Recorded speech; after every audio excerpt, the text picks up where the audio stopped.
তিব্বতে আসার আগে আমি ঘুণাক্ষরেও ভাবিনি এখানকার পথের সৌন্দর্য এতটাই অপার্থিব।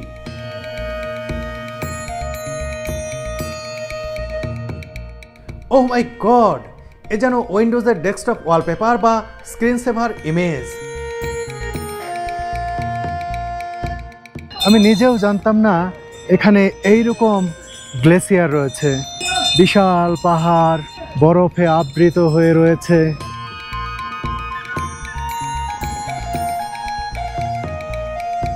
এখানে তিবেতিয়ান বিভিন্ন ধরনের পুরনো পেন্ডেন্ট, কয়েন ও ধাতব অলংকার বিক্রি করা হচ্ছে। চিনতে পারলে ভালো কিছু এখানে কিনতেও পারবেন। একেবারে প্রত্যন্ত অঞ্চলের শহরগুলো এত পরিষ্কার পরিচ্ছন্ন, ঝকঝকে তকতকে, অবাক হতে হয়।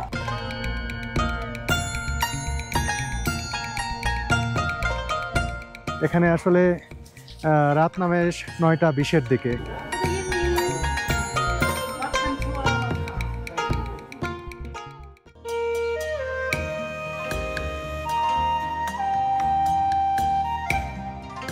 তিব্বতের গ্রামে মধ্যাহ্নভোজ শেষে ছুটে চলেছি মাউন্ট এভারেস্ট বেস ক্যাম্পের উদ্দেশ্যে। আজ রাতে আমরা তিব্বতের দ্বিতীয় বৃহত্তম শহর সিগার্সেতে কাটাবো। পরের দিন সকালে সিগার্সে শহর থেকে রওনা দিয়ে আমরা সন্ধ্যার আগেই পৌঁছে যাব মাউন্ট এভারেস্ট বেস ক্যাম্পে। জীবনে প্রথম স্বচক্ষে দেখব এভারেস্ট শৃঙ্গ। তিব্বতের এই পথে ছুটে চলা যেন এক স্বপ্নযাত্রারই বাস্তব রূপ। এই পথের প্রতিটি মুহূর্তই আমার কাছে বিশেষ কিছু। চলতে চলতে আমরা এবার প্রবেশ করতে যাচ্ছি তিব্বতের শানান প্রশাসনিক ডিভিশনের রেনবো কাউন্টি শহরে। বলে রাখি, তিব্বতে প্রশাসনিক ডিভিশনের অধীনে কাউন্টি ও ডিস্ট্রিক্টগুলো পরিচালিত হয়। শানান ডিভিশনের অধীনে একটি ডিস্ট্রিক্ট ও 11টি কাউন্টি রয়েছে।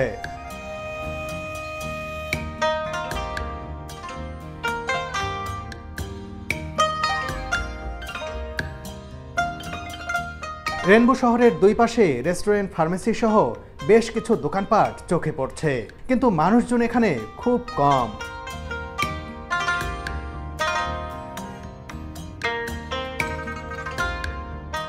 শহর পেরোতেই চলে এলাম পথের ধারের একটি গ্রামের কাছে। এই গ্রামের আশপাশের জমিগুলোতে ফসল ফলছে বেশ, তবে সরিষার আবাদি তুলনামূলক বেশি। গ্রাম পেরোতেই রাস্তার ধারের চারণভূমিতে নজরে এলো বিশাল একটি ভেড়ার পাল। তিব্বতীরা ইয়াকের পাশাপাশি ভেড়া পালনও করে থাকেন বেশ। একের পর এক জনপদ পেরিয়ে এবার চলে এলাম নাগার্জে শহরে। প্রায় 4000 মিটার উচ্চতায় অবস্থিত এই শহরটিও আধুনিক। সবচেয়ে ভালো লাগলো রাস্তার উপরে টানানো সারি সারি পতাকা। কি যে দারুণ লাগছে এই দৃশ্যটি।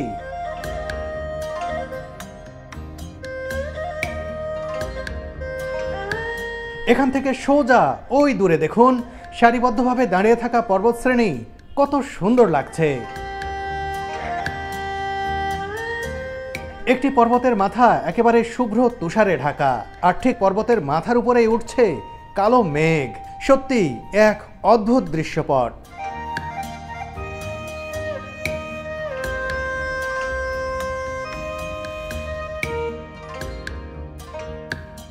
এখানে দেখুন হাজার হাজার ভেড়া ছুটছে এক রাখাল বালকের পেছনে।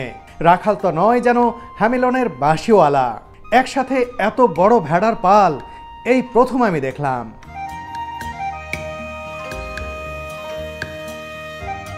পাহাড়ের কোলের এই বিস্তীর্ণ মাঠ জুড়ে সরিষার আবাদ আবারও নজর কাড়ল আমার।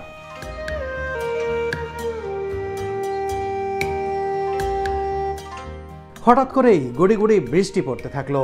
এরই মাঝে একটি বরফ গলা জলধারার পাশ দিয়ে ছুটছি আমরা। ধীরে ধীরে এগিয়ে যাচ্ছি কারুলা গ্লেসিয়ারের দিকে।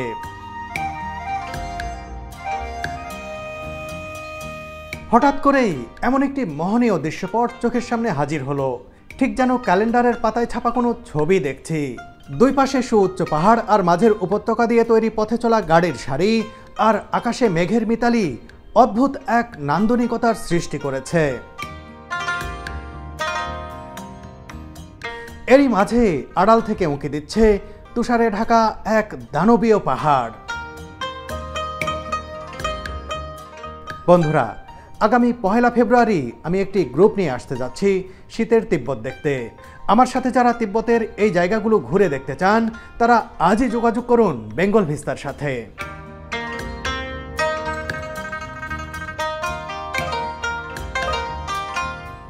এবার আমরা চলে এসেছি কারোলা গ্লেসিয়ারের সেনিক এলাকার কাছে। বিশাল এই গেট পেরোনোর পরই কাটতে হবে টিকিট। আমাদের টিকিট আগে থেকেই বুকিং দেয়া ছিল। গাইড তেনজিন্দা গাড়ি থেকে নেমে বুকিং ডকুমেন্টস দেখাতে গেলেন। আমরা বাসে বসেই দেখলাম পাহাড়ের গায়ে তুলার লেপের মতো ছড়িয়ে থাকা বরফ। বুকিং চেক করার পর ছেড়ে দেওয়া হলো আমাদের গাড়ি। মূল ভিউ পয়েন্টের দিকে এগিয়ে যেতে যেতে পাহাড়ের মাথায় বরফের অদ্ভুত স্তর দেখে অবাক হচ্ছি। মনে হচ্ছে উপর থেকে কেউ যেন বিশাল কোনো পাত্রে করে বরফগুলো এনে এখানে ঢেলে দিয়েছে।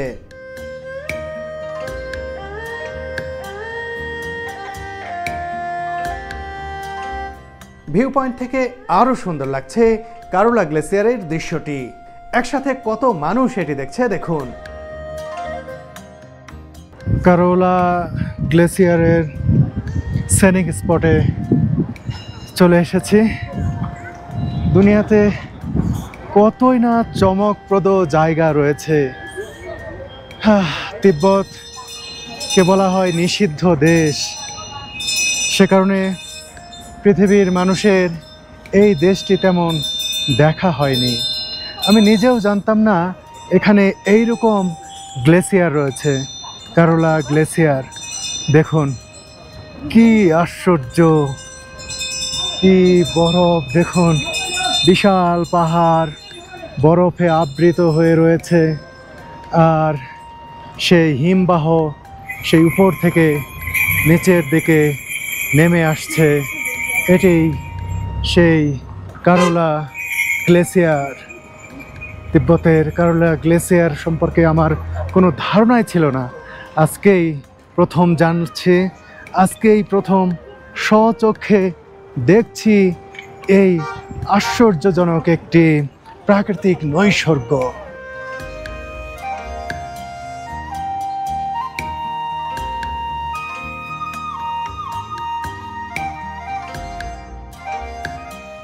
এই কারোলা গ্লেসিয়ারটির অবস্থান শানান প্রশাসনিক ডিভিশনের নাগার্জে কাউন্টিতে। এটি হিমালয়ের ঠিক উত্তর পাশে অবস্থিত এবং এর আয়তন 9.4 কিলোমিটার। সমুদ্রপৃষ্ঠ থেকে এর উচ্চতা 5560 মিটার।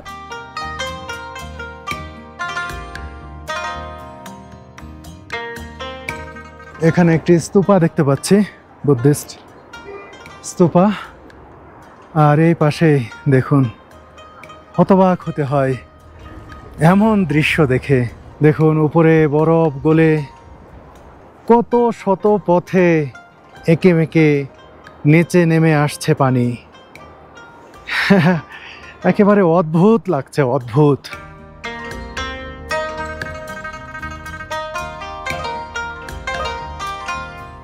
কারোলা গ্লেসিয়ার দেখে আবারও চলতে শুরু করলাম আমরা। দেখুন বরফ গলা জল কিভাবে নেমে যাচ্ছে নিচের দিকে। এই জল খুবই শীতল হয়ে থাকে।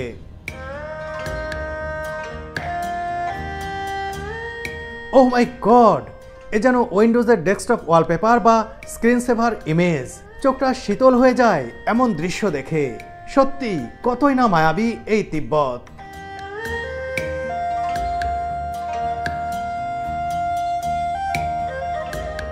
বরফ গলা জলের ধারা, ফসলের মাঠ, পাহাড় আর সুনীল আকাশে ভাসা মেঘের ভেলা।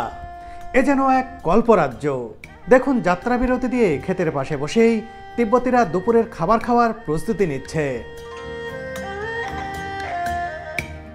এখানে রাস্তার দুই পাশের সরিষার ক্ষেত অন্যরকম এক নান্দনিকতার সৃষ্টি করেছে। আহ, কি বর্ণনায় বা আর দেয়া যায় এই পথের এই সৌন্দর্যের।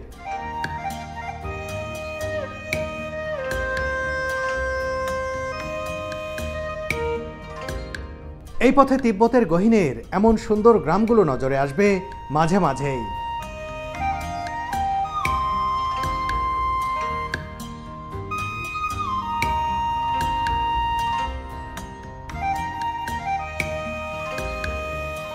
তিব্বতে আসার আগে আমি ঘুণাক্ষরেও ভাবিনি তিব্বতের রাস্তাগুলো এত সুন্দর।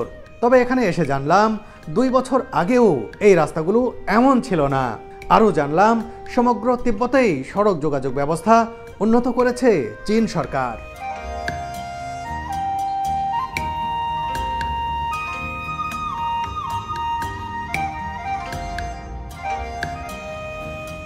চলতে চলতে এবার আমরা চলে এসেছি নিয়াঞ্চু বেসিন তথা নিয়াঞ্চু লেকের কাছে।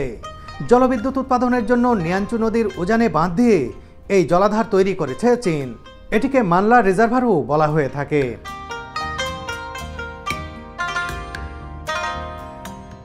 এবার আমাদের সিমিলা পাস অতিক্রম করতে হবে।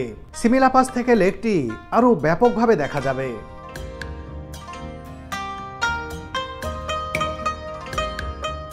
আমরা চলে এলাম সিমিলা পাস ভিউ পয়েন্টে। এই জায়গার উচ্চতা 4200 মিটার।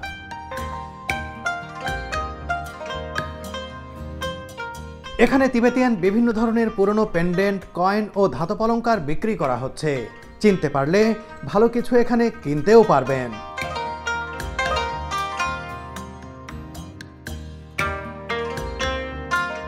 সিমিলা পাস থেকে নিয়াঞ্চু লেক তথা মানলা রিজার্ভারের সৌন্দর্য একেবারেই অপার্থিব। জলের রংটাই অন্যরকম। সিমিলা পাসে টানানো হরেক রঙের তিব্বতীয় ফ্ল্যাগও নজর কাড়বে যে কারো। এগুলো সাধারণ কোনো ফ্ল্যাগ নয়। এতে লেখা রয়েছে তিবেতিয়ান বুদ্ধিস্টদের নানান ধর্মীয় বাণী। এ কারণে এগুলোকেও পবিত্র গণ্য করা হয় এখানে।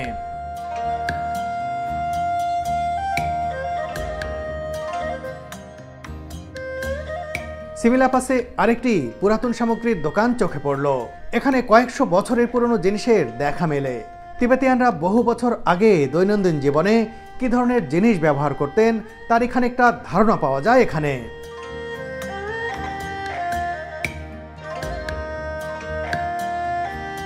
দেখুন এখানে যা কিছু দেখতে পাচ্ছেন সব কিছুই বহু বছরের পুরাতন। মানুষই ব্যবহার করেছে কোনো এক সময়, সেগুলো আবার মানুষের কাছে বিক্রি করা হচ্ছে। এখন এগুলো অনেক মূল্যবান। এর পুরাতন যেহেতু এটি, সে কারণে কিন্তু এর দামও অনেক। মানুষ এগুলো ব্যবহার করার জন্য নয়, ঘরে সাজিয়ে রাখার জন্য অ্যান্টিক হিসেবে এগুলো কিন্তু কিনে থাকেন। এই যে দেখুন একটি ঝুড়ি, কত পুরাতন বেতের। এর পাশে একটি এই যে পানি বা তরল রাখার পাত্র, চায়ের পাত্রও হতে পারে। আর এখানে পাথর দেখতে পাচ্ছি। আর এই যে এটা দেখুন, এটা ঘোড়ার পিঠে অথবা ইয়াকের পিঠে বসানো সিট। আর একটা সুটকেস দেখতে পাচ্ছি। দেখুন কত পুরাতন একটি সুটকেস এখানে দেখতে পাচ্ছি। অনেক কিছু। এই যে এখানেও আরেকটি সুটকেস দেখুন, অনেক পুরাতন লেদারের সুটকেস। আর এর উপরে অনেক পুরাতন নানান ধরনের পাত্র এখানে রাখা হয়েছে, বাঁশের পাত্র, কাঠের পাত্র। এই যে এটি দেখুন, এটি চায়ের পাত্র মনে হচ্ছে আমার কাছে। এর পাশাপাশি বাঁশের দুটি পাত্র রয়েছে। এগুলোতে কিন্তু তরল জাতীয় পদার্থ রাখা হয় বলে মনে হচ্ছে। সিমিলা পাস ছেড়ে যাওয়ার সময় মানলা ড্যামটিও নজরে এলো অল্প সময়ের জন্য।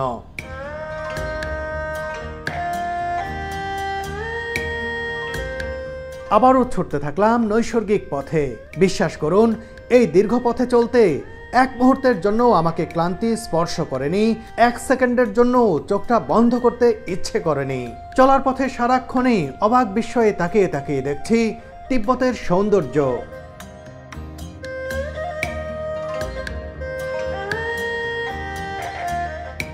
সামনে দেখতে পাচ্ছেন তিব্বতের প্রাচীন শহর গিয়ানসের প্রবেশদ্বার। আরও কিছু দূর সামনেই রয়েছে একটি চেকপোস্ট।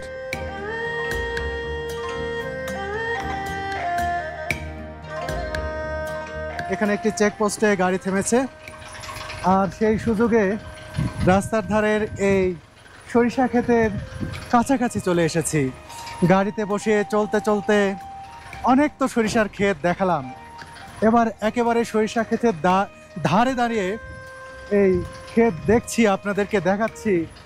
খুবই ভালো লাগছে। তিব্বতে যে এত সরিষার আবাদ হয়, সেই যে প্রথম দিন আমরা ওয়ার্ল্ড হাইয়েস্ট রেলওয়েতে এসেছি, সেই যাত্রার শুরু থেকে এখন পর্যন্ত দেখছি। আর আজকে লাসা থেকে যাত্রা শুরু করে যে সিগারসের দিকে যাচ্ছি, এই পথে পাহাড়ের খাঁজে খাঁজে উপত্যকায় ফসলের জমির অধিকাংশই সরিষার আবাদে ভরা একেবারে।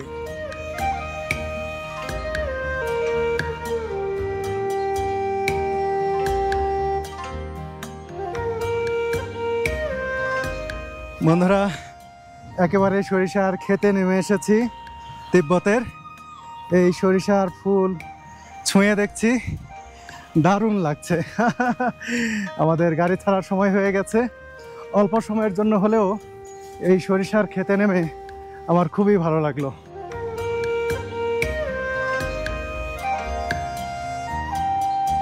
চেকপোস্টে প্রয়োজনীয় ডকুমেন্টস দেখিয়ে দিগন্ত জোড়া সরিষার ক্ষেত দেখতে দেখতেই এগিয়ে যেতে থাকলাম গিয়ান্তসে শহরের প্রাণ কেন্দ্রের দিকে।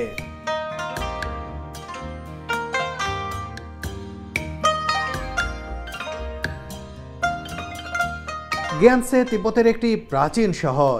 এটি একসময় লাসা ও সিগার্সের পরেই তিব্বতের তৃতীয় বৃহত্তম শহর ছিল, কিন্তু বর্তমানে এর চেয়েও অন্তত 10টি বড় শহর রয়েছে তিব্বতে।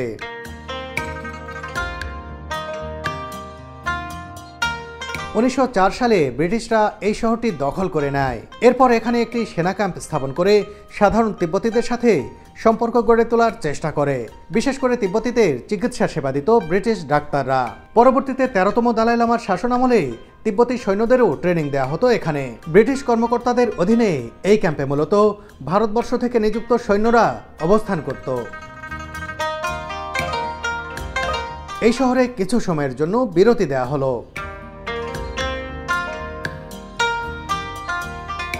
তিব্বতের গ্যান্সে শহরে নেমে পড়েছি। একেবারে প্রত্যন্ত অঞ্চলের শহরগুলো এত পরিষ্কার পরিচ্ছন্ন, ঝকঝকে তকতকে, অবাক হতে হয়। তিব্বত সম্পর্কে আমরা তো কোনো কিছুই জানি না, জানার ইচ্ছা নিয়ে এসে অনেক কিছুই জানতে পারছি, যেটা কল্পনারও অতীত। কল্পনাই করিনি যে রাজধানী লাসা থেকে প্রায় 350 কিলোমিটার পথ অতিক্রম করে এসেছি আরেকটি ছোট্ট শহরে। সেই শহরগুলো যে এই শহরের পাশাপাশি আরও যে শহরগুলো দেখে আসলাম, সেগুলো এরকমই ছিমছাম, একেবারে পরিপাটি। আপনাদের যদি দেখাই, দেখুন রাস্তাঘাট, ফুটপাত কত পরিপাটি, একবারে ঝকঝকে তকতকে, কি সুপ্রশস্ত রাস্তা, ভবনগুলো দেখুন একেবারে আধুনিক, খুবই সুন্দর। তিব্বতের পথে পথে ঘুরছি আর অবাক হচ্ছে যে তিব্বত প্রাকৃতিক সৌন্দর্যে যেমন পরিপূর্ণ, তেমনি এখানকার মানুষ যে এখানে যে উন্নয়নের ছোঁয়া লেগেছে এবং এখানের একেবারে উপশহরগুলো এত উন্নত, এত পরিষ্কার পরিচ্ছন্ন। মফস্বলের শহরগুলো, সাবার্বগুলো অনেক পরিকল্পিত শহর হিসেবে গড়ে উঠেছে এখানে। আর এই শহরে এসে এমনিতে ভালো লাগছে এই কারণে যে অনেক হাই অ্যালটিটিউড থেকে আমরা একেবারে, এটাও লোয়ার অ্যালটিটিউড বলা যায় না, তাও 2-3 হাজার মিটার, এখানে এসে একটু ভালো লাগছে। মানে একটু ব্রেদিং যে প্রবলেমগুলো, সেগুলো আর মাথা ব্যথা, শ্বাসকষ্ট, নিঃশ্বাস নিতে খুব কষ্ট হচ্ছিল, সেই সমস্যাগুলো আর নাই। এখন মোটামুটি খুব ভালো লাগছে। আবারও তো উপরে উঠবো আমরা। হ্যাঁ, আবার উঠবো, আরও একটা পাস অতিক্রম করে আমরা শিগাৎসে টাউনের দিকে যাব। কিন্তু গিনার্সে এই শহরটাও কিন্তু খুবই সুন্দর। বিরতি শেষে আবারও চলতে শুরু করলাম সিগার্সে শহরের দিকে।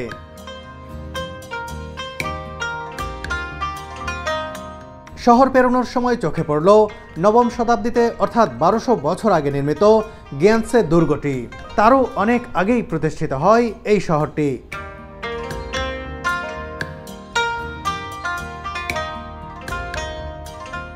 গিয়ান্তসে শহর পেরিয়ে আসার পর আরেকটি চমকপ্রদ পাহাড়ি দৃশ্য চোখে ধরা দিল। সামনের পাহাড়ের এই দৃশ্যটি সত্যিই অন্যরকম।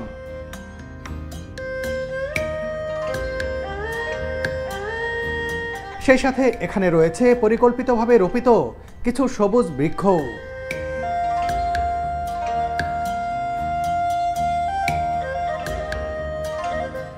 এবার দেখুন কি সুবিস্তীর্ণ ফসলের এই মাঠ। এখানে গোটা মাঠ জুড়েই চাষাবাদ করা হচ্ছে গম। আর ফসলের সমারোহের বুক চিরে বয়ে গেছে ঝাঁ চকচকে এই রাজপথ।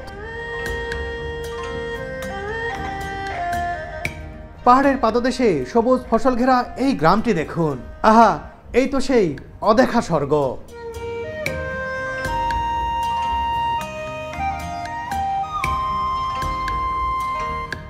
চলতে চলতে বিকেল গড়ে সন্ধ্যা নামতে চলেছে।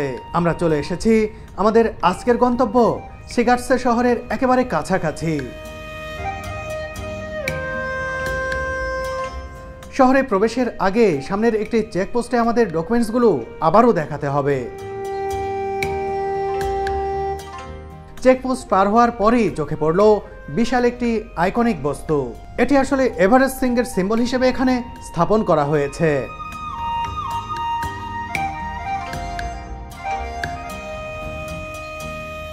দীর্ঘ ভ্রমণের পর এবার আমরা প্রবেশ করলাম তিব্বতের দ্বিতীয় বৃহত্তম শহর সিগার্টসেতে। এটি তিব্বতের প্রশাসনিক বিভাগও বটে।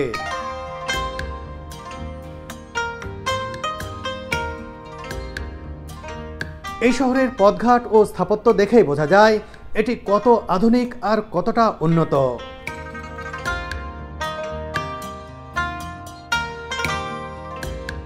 আজ রাতটি এখানেই কাটাবো আমরা। পরের দিন সকালে এখানকার বিখ্যাত তাসিলুনপু মনেস্ট্রি দেখে আবারও রওনা দেব মাউন্ট এভারেস্ট বেস ক্যাম্পের উদ্দেশ্যে। মানে আগামীকাল সূর্যাস্তের আগেই নিজ চোখে দেখতে পারবো এভারেস্ট শৃঙ্গ।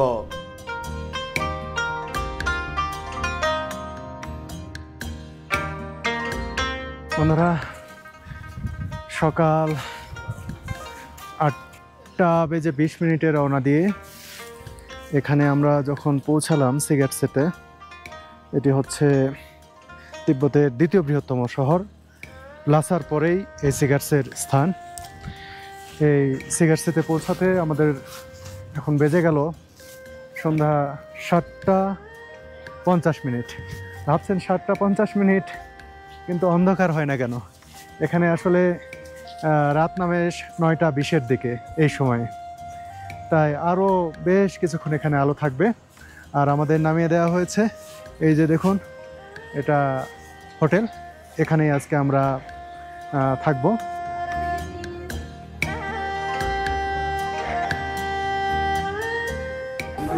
উত্তরীয় পরিয়ে দেওয়া হলো, এটা এখানকার নিয়ম।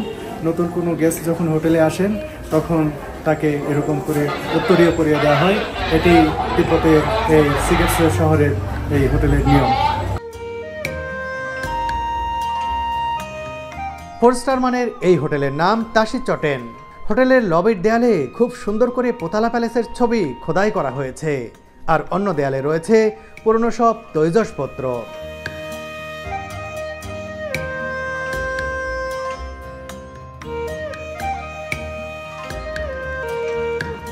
চেক ইন করে আমরা চলে এলাম আমাদের রুমে। রুমটা বেশ সুন্দর, পাশাপাশি দুটি পরিপাটি বেড রয়েছে। বেডের উপরে ঝুলছে সুন্দর একটি পেইন্টিং।